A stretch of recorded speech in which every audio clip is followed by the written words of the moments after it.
कहानी की शुरुआत होती है एक शांत और मुस्कुराता हुआ गांव से, जहां रहते थे तीन अच्छे दोस्त, ज्ञान भाई, पुष्पा और रायस्टार। बचपन से ये तीनों एक दूसरे के बेहद करीब थे। रायस्टार एक समझदार और ईमानदार लड़का था जो गांव में एक छोटी सी चाय की टपरी चलाता था। उसके साथ ज्ञान भाई और पुष्पा भी काम करते थे। रायस्टार का सपना था कि एक दिन उसकी टपरी एक बड़ा होटल बने, लेकिन ज्ञान भाई और पुष्पा कुछ और ही सपने देख रहे थे। एक चमचमाती लंबोर्गिनी लेने का सपना। उन्हें लगता था कि चाय की टपरी में काम करके कभी भी उनके सपने पूरे नहीं होंगे। एक दिन पुष्पा बोला, एक आइडिया है लेकिन थोड़ा रिस्की है। ज्ञान भाई बोला, भाई आइडिया तो बता। रिस्क की चिंता मैं कर लूंगा। पुष्पा बताता है चंदनपुर गांव के बारे में, जहां के लाल चंदन के पेड़ मार्केट में बहुत महंगे बिकते हैं। दोनों प्लान बनाते हैं और रात के अंधेरे में निकल पड़ते हैं। जंगल के पास पहुंचते ही एक अजीब सा आदमी उन्हें रोकते हुए कहता है, अंदर मत जाओ, वापस नहीं आ पाओगे। लेकिन ज्ञान भाई और पुष्पा उसकी बात को नजरअंदाज कर जंगल के अंदर चले जाते हैं। दोनों मिलकर पेड़ काटने लगते हैं। धीरे धीरे वे जंगल में और गहराई तक घुसते जाते हैं। तभी ज्ञान भाई हल्का होने के लिए थोड़ी दूर जाता है और वहाँ उसे एक आवाज सुनाई देती है,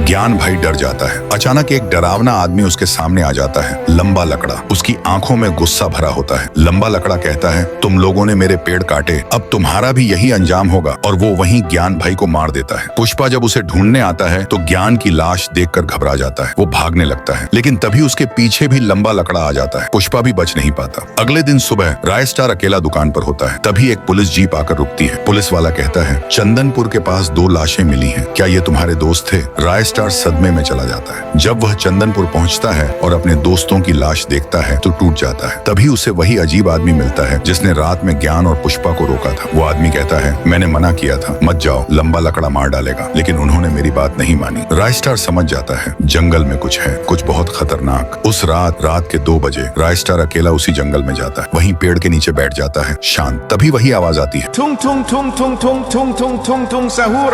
और सामने आता है लंबा लकड़ा। रायस्टार गुस्से में बोलता है, तो तूने ही मेरे दोस्तों को मारा ना? लंबा लकड़ा कहता है, अब तू भी जा अपने दोस्तों के पास। फिर शुरू होती है भयानक टक्कर। जंगल का हर कोना गूंज उठता है, धुआं, बिजली, पेड़ों का टूटना। और जब सब शांत होता है तो वहाँ सिर्फ एक इंसान खड़ा होता है, रायस्टार।